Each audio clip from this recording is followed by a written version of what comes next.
এজন্য আপনাকে আমি ভালো করে বলছি, সকলকে আজকে বুঝতে হবে আজকের আলোচনা। ইনশাআল্লাহ পড়েন। মসজিদের ইমামতি করছি, মসজিদের খেতাবাতের দায়িত্ব পালন করছি, মসজিদের খাদেম হয়ে দায়িত্ব পালন করছি, মসজিদের কমিটিতে আছি, মসজিদের মুতাওয়াল্লিতে আছি, থেকে থেকেও আমরা না জেনে আমল করবার কারণে আমরা গুনাহগার হচ্ছি। তাহলে লাভটা কি? ঠিক কিনা বলুন? এমন অনেকে আমরা আছি, আমরা মসজিদকে জানি না, মসজিদকে বুঝি না, মসজিদকে আমল করতে চাই না। এটা করলে তো আমাদের জন্য অত্যন্ত জঘন্য হয়ে যাচ্ছে। না, প্লিজ আমরা কেউ কথা বলবো না, আমরা কেউ কথা বলবো না। এটা মসজিদ, আমরা কথা বললেও আস্তে বলবো, ঠিক আছে? ইশারা করে বলবো। এটা অত্যন্ত অত্যন্ত দামি একটা জায়গা। আপনি প্রধানমন্ত্রীর সামনে গিয়ে আওয়াজ করে কথা বলতে পারছেন না। আমি তো মনে করছি আপনার ইমানের ভিতরে ঝামেলা আছে। আল্লাহকে দেখছেন না, প্রধানমন্ত্রীকে দেখছেন, মন্ত্রীকে দেখছেন, অফিসারকে দেখছেন, আপনার বসকে দেখছেন, একেবারে খুব একেবারে মূর্তি প্রতীক হয়ে আপনি দাঁড়িয়ে আছেন, কিন্তু আপনি আল্লাহকে দেখছেন না বলে আপনি এখানে বসে যা মনে চায় তা করছেন। আমি তো মনে করছি আপনার আমার ইমানের ভিতরে ঝামেলা আছে। বলেন এখানে কে আছেন?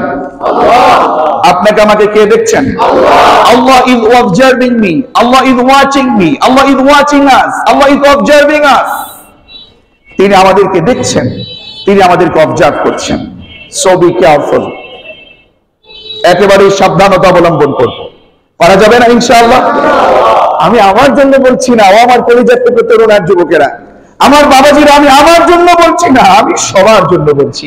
কারণ আপনি আমি মসজিদে এসে মসজিদের হক যদি আদায় করতে না পারি, তা এসে লাভ কি?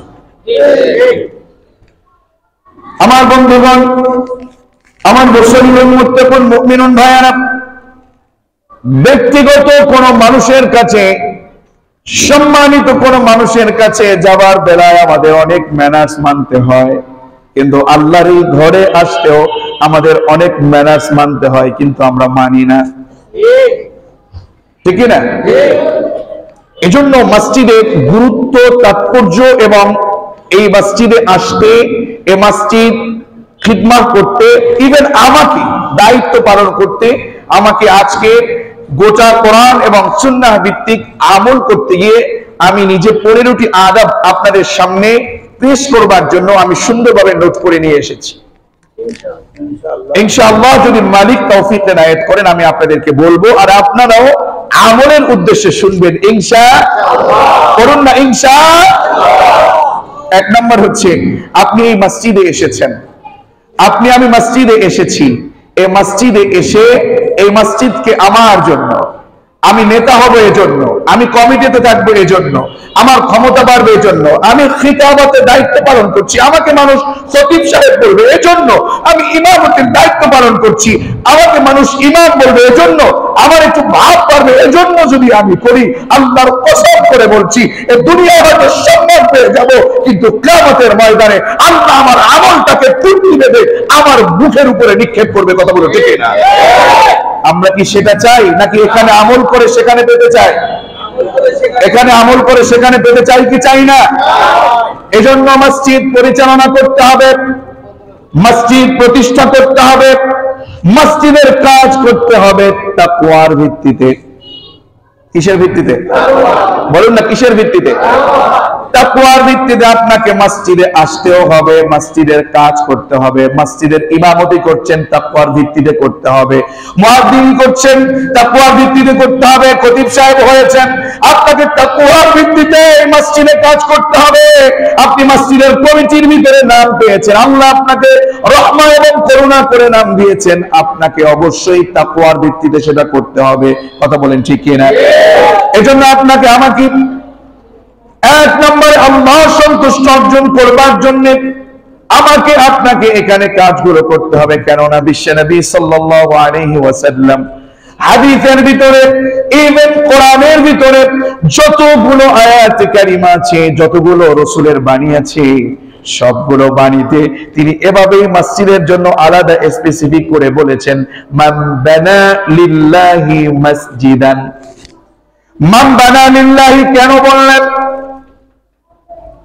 লিল্লাহি মানেটা আপনি নিজেও বুঝেন, আল্লাহ রাব্বুল আলামিন আপনাকে আমাকে দৈনিক 32 বার, যে ব্যক্তি বলবে আমি 5 ওয়াক্ত নামাজ পড়েছি, দৈনিক আমরা কয় ওয়াক্ত নামাজ পড়ি? যদি বলেন কয় ওয়াক্ত? 5 ওয়াক্ত নামাজ যদি পড়েন, ন্যূনতম না হলেও আপনার নিজের মুখ দিয়ে আল্লাহ এই কথা উচ্চারণ করিয়ে নেয়, আলহামদুলিল্লাহি রাব্বিল আলামিন। আল্লাহু আকবার। আলহামদুলিল্লাহি, এটা কি পড়েন না আপনারা? নামাজে পড়েন নাকি? নাকি পড়েন না? আলহামদুলিল্লাহি, আলহামদু, যত প্রশংসা আপনার আছে, এই প্রশংসা কি খতিব সাহেবের, কমিটি, মুসল্লির, ইমামের, যত প্রশংসা আছে সব কার? জবান খুলে ইমানি আওয়াজ দিয়ে বলতে হবে তরুণ আর যুবকেরা, যত প্রশংসা আছে সব প্রশংসার মালিক কে? কোন নেতা, কোন বস, কোন ইমাম, কোন খতিব না। আমারও কোনো প্রশংসার প্রয়োজন নেই। আপনি আমাকে কি বলছেন? আমাকে এই মুহূর্তে আল্লাহ কথা বলার শক্তি যদি বন্ধ করে দেয়, আমার মতো খতিব বলেন, আমার মতো শরীফুদ্দি বলেন, আল্লাহর কাছে কোনো দাম নাই। এজন্য আমাদের সকলকে যত প্রশংসা আছে, বাবার না, মায়ের না, সব সময় প্রশংসা করতে হবে একজনের। তিনি কে? জবান খুলে ইমানি আওয়াজ দিয়ে বলুন, তিনি কে? খবরদার, আমার প্রশংসা আমার সামনে আজ পর্যন্ত, আমি আপনাদেরকে এতটুকুন বলতে চাই, আমার সামনে কখনো আমার কোনো প্রশংসা করবেন না। আর আমি কোনো প্রশংসার কাজও আমি করি না। আমি যা বলি স্ট্রেট, কোরআন যেমন সত্য, কোরআন যেমন সোজা, একেবারে ইসলাম যেমন সোজা, আমার কথাটাও সোজা। আমি বাঁকামি পছন্দ করি না। ইভেন অনেকে আমার কাছে ফোন করেন, আমি ভালো করেই বলছি, আমি ওই সকল লোক না যারা আমাদেরকে এমনটা বলেন যে হুজুর এমন এমন এইটা ওইটা। আমার কাছে কারো গীবত বলবেন না। আমার সাথে যিনি গীবত বলবেন, আমি তাকে আল্লাহর জন্য অপছন্দ করব। কথা বুঝতে পেরেছেন? আমি এখানে আসবো, আপনাদেরকে সালাম দিব, আপনাদের খিদমত করে আমি আবার এখান থেকে বিদায় নেব। কে কি করেছেন, কে কি করবেন, এমন কোন কথা আমার কানে না।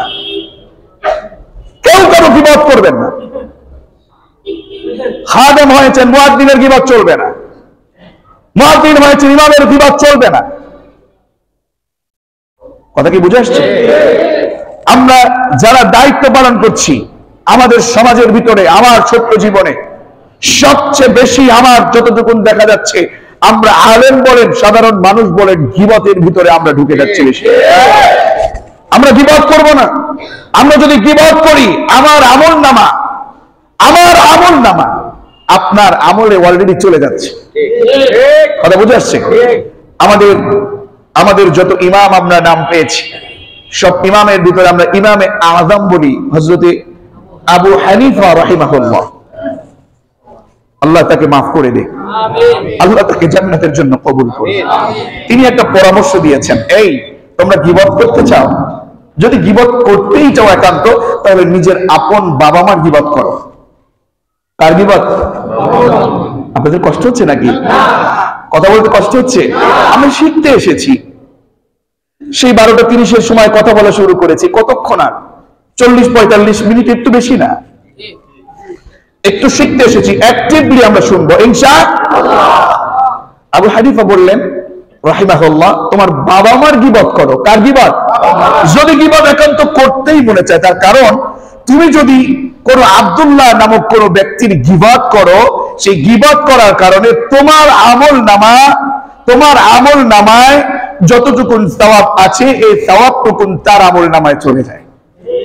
তাহলে তুমি আরেক মায়ের গীবতটা কেন করছো? যদি গীবত একান্ত করতেই মনে চায়, নিজের বাবা মার গীবত করো, গেলেও তোমার নিজের আপন বাবা মার আমল নামায় চলে যাবে। কথা কি বুঝে আসছে? হাসান বসরি রাহিমাহুল্লাহর নাম শুনেছেন, জবরদস্ত আলেম, আল্লাহর বুজুর্গ ছিলেন। তিনি, তার যদি কেউ গীবত করতেন, তিনি সকালবেলা কিংবা সময় পেলে একটা প্লেট কিংবা পাত্র, বর্তন, থালা, যে যাই বলেন, এটার ভিতরে মিষ্টি, হাদিয়া, বিভিন্ন কিছু নিয়ে তার বাড়িতে চলে যেতেন। ভাই, তুমি তো আমার উপকার করেছো। কি করেছো? আমার গুনাহগুলো তুমি নিয়েছো, তোমার সওয়াবগুলো সুবহানাল্লাহ কইতেন না? একটু নাউজুবিল্লাহ পড়েন সাথে। যদি এমন হয় তাহলে আপনার লাভটা কি? কিয়ামতের ময়দানে এমন অনেক ব্যক্তি উঠবে, ইমাম বলেন, খতিব বলেন, আলেম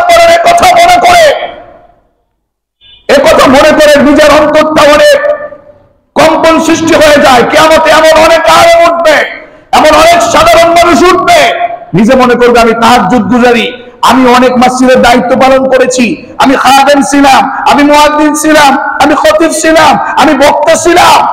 সেদিন উঠবে, ওঠার পরে দেখবে আমল নামায় কিছু নাই, সব জিরো। সব কি? কারণ আমলগুলো সব তো দিয়ে গেছে। আবার যদি আমল থাকেও, কোন হাদিস এসছে, সে আমলগুলো তার মুখের উপরে মারা হবে আর মেরে বলা হবে, তুমি তো তোমার সম্মান অর্জন করবার জন্য মসজিদ বানিয়েছো, সম্মান অর্জন করবার জন্য, তুমি সম্মান অর্জন করবার জন্য তুমি এইভাবে ছিলে, ওইভাবে ছিলে, তুমি অমুক করেছো, তমুক করেছো। এরকম আছে না নাই? এজন্য সব বাদ দিয়ে মসজিদ আমরা প্রতিষ্ঠা করব, মসজিদ বানাবো, মসজিদের দান করব, মসজিদের খিদমত করব, মসজিদের দায়িত্ব পালন করব, মসজিদের কাজ করব, মসজিদের উন্নয়ন করব, সব একমাত্র একজনের সন্তুষ্টির জন্য। জবান খুলে ঈমানি আওয়াজ দিয়ে বলুন, তিনি কে?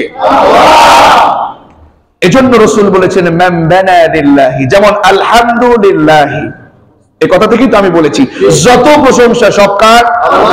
সব কার?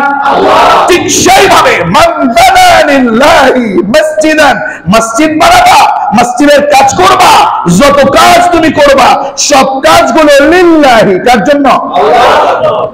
কোরআন কারীম আল্লাহ তাআলা বলছেন ইন্নাল মাসাজিদা লিল্লাহি ফালা তাদউ মা'আল্লাহি আহাদা।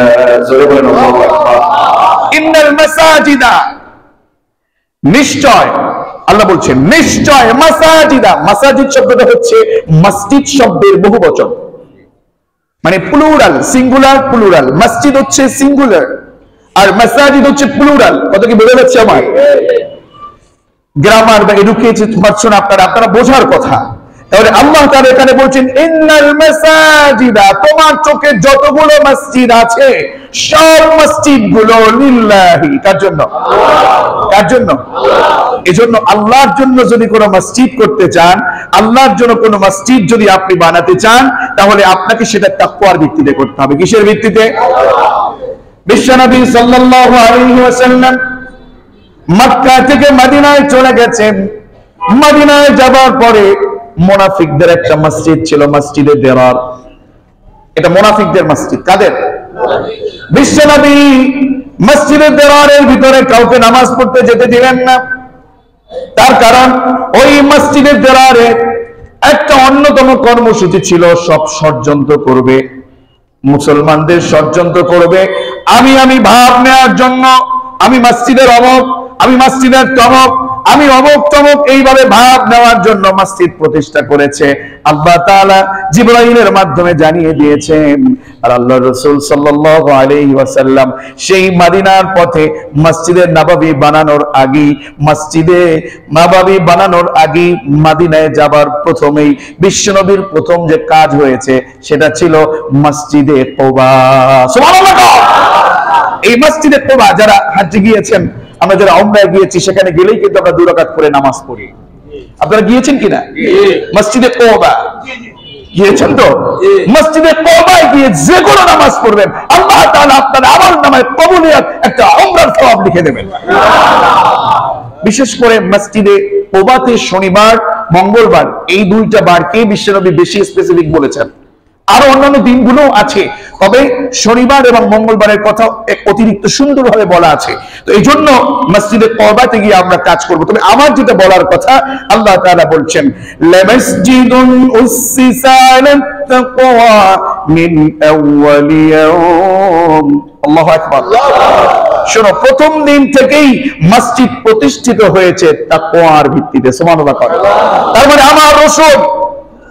আমার রাসূল মসজিদে নববীর পূর্বে, মসজিদে নববীর পূর্বে, নববী না কিন্তু নববী শব্দটা কি?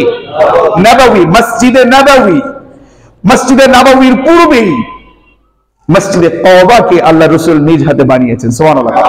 সাহাবায়ে কেরামদেরকে নিয়ে, মানে হচ্ছে এখান থেকে অনেকগুলো শিক্ষা। প্রথম কাজ, লামাসজিদুন উসসিসা আলা তাকওয়া। আপনি দেখছেন মসজিদের ফাউন্ডেশন, মসজিদের ইট, রড, বালু, সিমেন্ট। তার মানে আপনাকে এই টাকাগুলো দেবার আগে মসজিদের ফাউন্ডেশন গড়তে হবে তাকওয়া দিয়ে। কি দিয়ে? আমি একখানা ইট দিব, আমি একখানা রড দেব, আমি একখানা সিমেন্ট দেব, সেটা একমাত্র একজনের জন্য, তিনি কে? তাহলে মসজিদের ফাউন্ডেশন আপনি দেখছেন বিভিন্ন বিভিন্ন ইট বালু সিমেন্ট দিয়ে, আল্লাহ বলছেন না, মসজিদের ফাউন্ডেশন হচ্ছে তাকওয়া দিয়ে। সুবহানাল্লাহ। বলেন তো আমার রাসূলের সময় এত চমৎকার মসজিদ ছিল? সবাই বললেন না। ছিল কি? আমার রাসূলের সময় মসজিদ ছিল কাঁচা আর মসজিদের মুসল্লিরা ছিল পাকা। আজকে মসজিদের মুসল্লি হচ্ছে কাঁচা আর মসজিদ হচ্ছে পাকা, ঠিক কি না? এজন্য আমাদের সকলকে আগে ঈমানকে মজবুত করতে হবে, আমাদের সকলকে তাকওয়ার ভিত্তিতে মসজিদ করতে হবে। মনে থাকবে ইনশাআল্লাহ। মসজিদ পাকার আগে নিজের ঈমানকে পাকা করতে হবে ইনশাআল্লাহ। আপনারা আবার বলতে পারেন, হুজুর আপনি এত এত গবেষণা করে এত কিছু নিয়ে আসলেন, আমরা রাগ করলাম। আসলে কি রাগ করলেন? আমরা সব কথাগুলো, সব আমলগুলো করবো কার জন্য? কথা বলুন, কার জন্য? তাহলে মসজিদে আমাদের প্রথম কাজ, আমাদের তাকওয়া নিয়ে সবগুলো করতে হবে ইনশাআল্লাহ। এখানে একটা পরামর্শ দিচ্ছি, আমাদের এখানে ঢাকা শহরের ভিতরে কেউ হয়তো বাড়ির মালিক হয়েছি, যারা স্থানীয় আছেন সকলেই মোটামুটি আল্লাহ তাআলা আপনাদেরকে বাড়ির মালিক বানিয়ে আল্লাহ কবুল করেছেন, কিন্তু আমরা অনেকে আছি যারা বাড়ির মালিক হতে পারি না, কিন্তু বাড়ি ভাড়া দিতে হয়, ঠিক কি না? আবার যারা বাড়ির মালিক হতে চান, সবার প্রথমে আপনার ভিতরে একটা নিয়ত থাকবে, আমি আমার বাড়িটা অমুক মসজিদের কাছে জায়গা কিনবো, কিংবা বাসাটা আমি অমুক মসজিদের কাছাকাছি নেব, আযান দিলেই যেন মসজিদে যাওয়া যায়। এক নম্বর পরামর্শ মনে থাকবে। তাহলে বাসা নেবার সময়ে, বাড়ি বানানোর সময়ে আপনি যে নিয়ত করেছেন, এই নিয়ত আপনি যে করেছেন, আপনি যদি নাও থাকেন, যতদিন পর্যন্ত সে বাড়ি থাকবে, আপনার আমল নামায় সওয়াব আল্লাহ ট্রান্সফার করে দেবে। মনে থাকবে। দেখুন, আমার গাড়িতে মাঝে মাঝে আমার সফর সঙ্গী সহ আমরা বেশ কিছু আলোচনা করি। আলোচনা করতে করতে সেদিন আমরা আলোচনা করতে করতে একটা কথা বলেছি। আমাদের এক ভাই, ইকবাল ভাই নামে একজন ভাই, তিনি বললেন, একটা আলোচনা শুনেছিলাম যে মসজিদে যখন আমরা জানালা দেখি, বাড়িতেও এরকম জানালা আছে নাকি নাই? কথা বলুন, আছে না নাই? মসজিদে যেমন জানালা দেখছেন, বাড়িতেও করছেন। আপনার বাড়িতে যখন জানালা স্থাপন করেন, তখন যদি আপনার নিয়তটা এমন থাকে যে সুন্দর মনোরম পরিবেশ হবে, চমৎকার জানালা হবে, তাহলে আপনার সওয়াব হবে না। লেকিন যদি আপনার এই চিন্তা থাকে যে আমার এই বাড়িতে জানালা স্থাপন করছি, এই জন্য মসজিদের আযান শুনবো আর আমি তাড়াতাড়ি মসজিদে যেতে পারবো, যতদিন পর্যন্ত জানালা থাকবে আপনার সওয়াব অটোমেটিকলি হয়ে যাবে। তাহলে সওয়াব যেহেতু হবে, ওই জানালা দিয়ে বাতাস তো আর আসবে না। কথা বলেন না কেন? বাতাস আসবে। ইন্নামাল আ'মালু বিন্নিয়াত। আচ্ছা, এই হাদিসটা আপনারা পারেন না?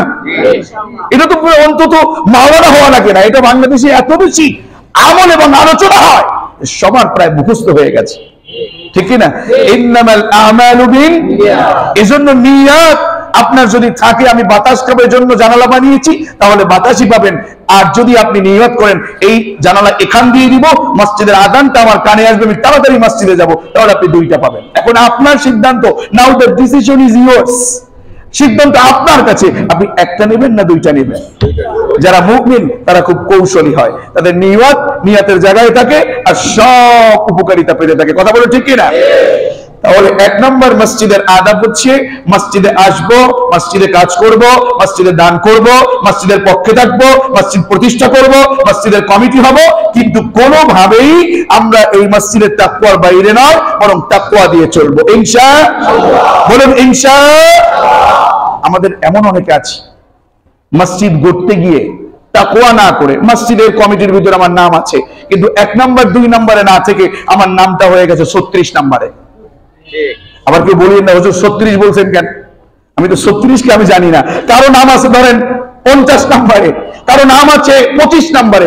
সে বলে, হ্যাঁ আমি অমুক, আমি এতদিন পর্যন্ত এত দায়িত্ব পালন করেছি, আমার এত ক্ষমতা ছিল, আমার নামে 1 নম্বরে থাকার কথা ছিল, আমাকে কেন 36, 50, 25, 42 এই নম্বরে দিল? না, আমি থাকবো না, আমারও টাকা আছে, আমারও ঘর আছে, আমারও বাড়ি আছে, আমিও একটা বানাবো মসজিদ। এরকম এলাকার ভিতরে, আপনাদের এদিকে আছে কিনা, এলাকার ভিতরে গ্রামগঞ্জে এরকম মসজিদ হয় কি হয় না? তাহলে এই লোকটা কি মসজিদ নির্মাণ করলে সওয়াব পাবে?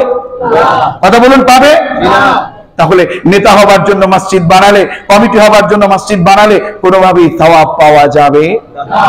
তবে আমার বিশ্বাস, আমি যেটা দেখেছি, আমার এই মসজিদে যারা আছেন, আমি সবাইকে চিনি না, আল্লাহ আমাদের সকলকে কবুল করুন। আমাদের খাদেম যারা আছি, নিজেদেরকে খাদেম বলে তারা স্বীকৃতি করেছে, কথা বলো ঠিক না? আল্লাহ ওনাদেরকে কবুল ও মঞ্জুর করুন। তবে আমাদের ভিতরে এমন অনেক আছে, মসজিদ করতে গিয়ে ভেজাল জায়গাকে ভালো করবার জন্য মসজিদ বানাই। হুজুর এটা কেমন?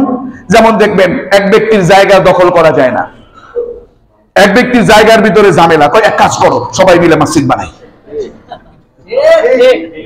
আছে না নাই? আমি কি ভুল বললাম নাকি? তাহলে আপনি জায়গা দখলের জন্য মসজিদ বানান। আবার এমন অনেক আছে সারা জীবন সুদ খেয়েছে, সারা জীবন ঘুষ খেয়েছে, বিভিন্ন ভাবে অন্যায় অনাচারে লিপ্ত ছিল, এখন শেষ বয়সে মানুষের জায়গা জমি বহুভাবে দখল করেছে, শেষ বয়সে এসে চিন্তা করলো সারা জীবন তো আকাম কুকাম করছি, এখন এক কাজ করি, এখন একেবারে একটা মসজিদ বানাই। কি বানাই? টাকা পেয়েছে 1.5 কোটি, 1 কোটি, অনেক টাকা পেয়েছে, সেই 1 কোটি 1.5 কোটি টাকা পেয়ে এরপরে মসজিদ বানানো শুরু করছে।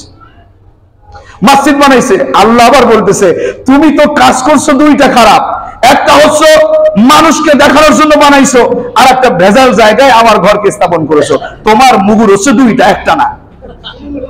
কথা কি বুঝতেছেন? অন্যের জমি সম্পদ দখল করে আপনাকে দেয়া দরকার ছিল তার জমি দিয়ে দেওয়া, সেটা না করে আপনি মসজিদ বানালেন ভেজাল জায়গায়, আল্লাহ আপনাকে জনমের মতো ধরবে, ঠিক কিনা? 2 নম্বর যে দায়িত্ব আমাদের, ধরো 1 নম্বর হচ্ছে মসজিদের ফাউন্ডেশন কি? ইট খুঁটি নাকি তাকওয়া? আপনি দান করবেন, এটা কি মানুষকে দেখানোর জন্য, তাকওয়ার জন্য, কাকে সন্তুষ্টির জন্য? 2 নম্বর হলো আপনি যখন মসজিদ প্রতিষ্ঠা করবেন, এই মসজিদ প্রতিষ্ঠা করতে গিয়ে 2 নম্বরে যেটা করতে হবে সেটা হলো এই মসজিদকে তাওহীদ প্রতিষ্ঠা করার জন্য বানাতে হবে। তাওহীদ প্রতিষ্ঠা মানে হচ্ছে একত্ববাদ। কার একত্ববাদ? চিৎকার মেরে বলুন, কার একত্ববাদ? এখানে কোনো ইমামের ভাব চলবে না, কোনো খতিবের ভাব চলবে না, কোনো কমিটির কোনো ভাব চলবে না, এখানে সবাই আমরা সমান, ঠিক না? সব মিলে আমরা কোনো খতিব, আমি খতিব, আমাকে সম্মান করেন, আমাকে সালাম দেন, এখানে এটা চলবে না। এখানে মসজিদে যখন বিশ্বনবী নামাজ পড়তেন, সালাত আদায় করার সাথে সাথে তিনি যেখানে বসে নেতার জায়গা নির্ধারণ করে নামাজ পড়াতেন, নামাজ পড়ার সাথে সাথে তিনি আর ওখানে দাঁড়াতেন না, নামাজ শেষ তার জায়গা থেকে তিনি চলে যেতেন। সুবহানাল্লাহ পড়বেন না?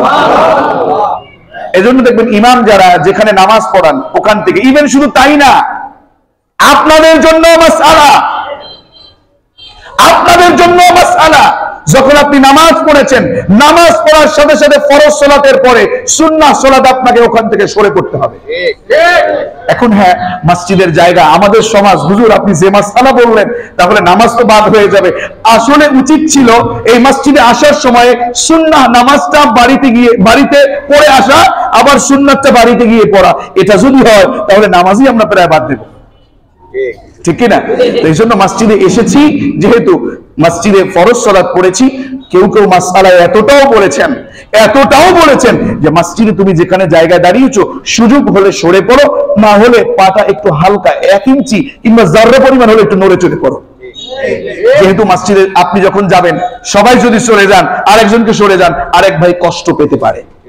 এজন্য নিজের জায়গায় দাঁড়াবেন, দাঁড়িয়ে প্রয়োজনে একটু নড়ে চড়ে হলেও নামাজ পড়বেন। আবার নড়ে চড়ে গিয়ে আরেকজনকে কষ্ট দিয়েন না, পরে বলবেন খতিব সাহেব হুজুরে কইছে যে আমি যখন একটু গেলাম তুমি আমার জায়গা দাও না কেন, আবার সেই ঝামেলা আবার আমার উপরে এসে পড়বে।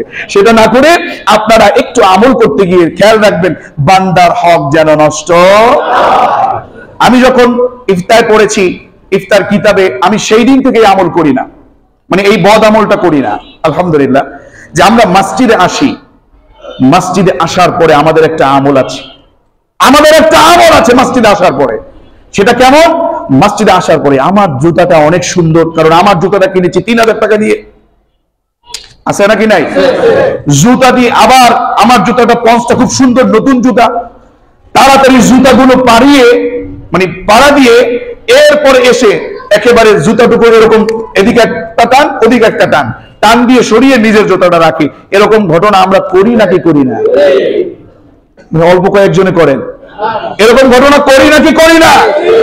ইফতার ফতোয়ার ভিতরে এমনটা এসেছে যেই বান্দা যেখানে জুতা রেখেছেন, সেই জুতাটা যদি আপনি সরিয়ে আপনার নিজের জুতাটা রাখেন, আর আল্লাহর সেই গোলাম সেখানে গিয়ে তার জুতাটা না পেয়ে একটু হয়রানির শিকার হলো, এখান থেকে ওখান থেকে টেনে আনতে হলো, এই বান্দার প্রতি জুলুম করার কারণে আপনাকে আখিরাতে আসামি হয়ে দাঁড়াতে হতে পারে। রাগ করলেন হুজুর তাহলে মসজিদে আসবো না, এটা বলবেন নাকি আবার? না, মসজিদে যখন আসবেন যেখানে জায়গা পাবেন সেখানে, না হলে জুতাটা আপনি সুন্দরভাবে ঝাড়া দিয়ে ধুলাগুলো মসজিদে না, এটা কার ঘর? কার ঘর? মসজিদে এত বেশি পচা নোংরা কাজ করা হয়, আল্লাহ মাফ করুন, একটু কফ ফেলাই, একটু নাকে একটু ময়লা তুলি, আমার খুব লজ্জা লাগে নাকের ময়লা তুলে একেবারে, আল্লাহ মাফ করুন, খুব লজ্জা লাগছে, বিশ্রী লাগছে, নিজে সেই কাতারের ভিতরে এইভাবে করে ডলা দেয়, মসজিদে এখানে ডলা দেয়, এরকম কিছু লোক আছে না? নাই? আপনি কি প্রধানমন্ত্রী সেখানে প্রধানমন্ত্রী গায়ে এরকম দিতে পারবেন? আসলে না, বিশ্বাস করে দেখুন না, আমরা এখনো পর্যন্ত ঈমানকে পরিপক্ক করতে পারিনি, বহু আমল আমাদের শূন্য হয়ে আছে, ঠিক কি না? যাই হোক, আমি যেটা বলতে চাচ্ছিলাম যে মসজিদে যখন প্রবেশ করব জুতাটার ধুলা পর্যন্ত বাইরে রাখবো, আবার অন্য কেউ যেন কষ্ট না পায়, অন্য ভাইয়ের জুতা যেন নষ্ট না হয়, খুব ধীরে ধীরে মসজিদে উঠবো। আর আমাদের ভিড় তো দূরের কথা, কেমন যেন দেখি এখানে কোন রকম আমরা সালাম যদি ফিরাতে পারি, দোয়া একটু সকলের জন্য উপকারার্থে করি, দোয়া করার আগেই দেখি কেমন যেন দ্বিতীয় বিশ্বযুদ্ধ শুরু হয়ে গেছে। আছে না নাই? সুন্নত তো দূরের কথা, দ্বিতীয় বিশ্বযুদ্ধ শুরু হয়ে গেছে। সময়ের সংক্ষিপ্ততা আছে, অনেক কথা, আমাদের দুজুমা অন্তত লাগবে মসজিদ বলতে, আমরা সময় দিতে পারবো না ইনশাআল্লাহ। এক নাম্বার হচ্ছে মসজিদে আমরা আসব, মসজিদ প্রতিষ্ঠা করব, মসজিদ পরিচালনা করব কিসের ভিত্তিতে? দান করব কাকে সন্তুষ্টি করার জন্য নাকি নেতা হবার জন্য? দুই নম্বর হলো এই মসজিদে আমরা যখন আসব, মসজিদে এসে তাওহীদ প্রতিষ্ঠা করতে হবে, একত্ববাদ প্রতিষ্ঠা করতে হবে, এখানে কোনো ক্ষমতা প্রতিষ্ঠা করা যাবে না। যাবে না। দেখুন, আমি যে এখানে কথা বলি, আমি এখন যেহেতু খতিব, জুমায় সপ্তাহে একদিন খতিব কথা বলে, আমার আওয়াজটাই সবার চেয়ে বড় হয়, এত আওয়াজে আর কেউ কথা বলবে না, কিন্তু এই আওয়াজটা যদি আমাকে প্রতিষ্ঠা করার জন্য, আমার যেন এখানে 10 বছর খিতাবত থাকে, আমার যেন 1 বছরে কেউ হাত দিতে না পারে, এই চিন্তা করে যদি আমি এখানে আমার নিজেকে প্রতিষ্ঠা করি, আল্লাহর কসম করে বলছি, আমার ঈমান তো দূরের কথা, আমার আমল কবুল হবে না।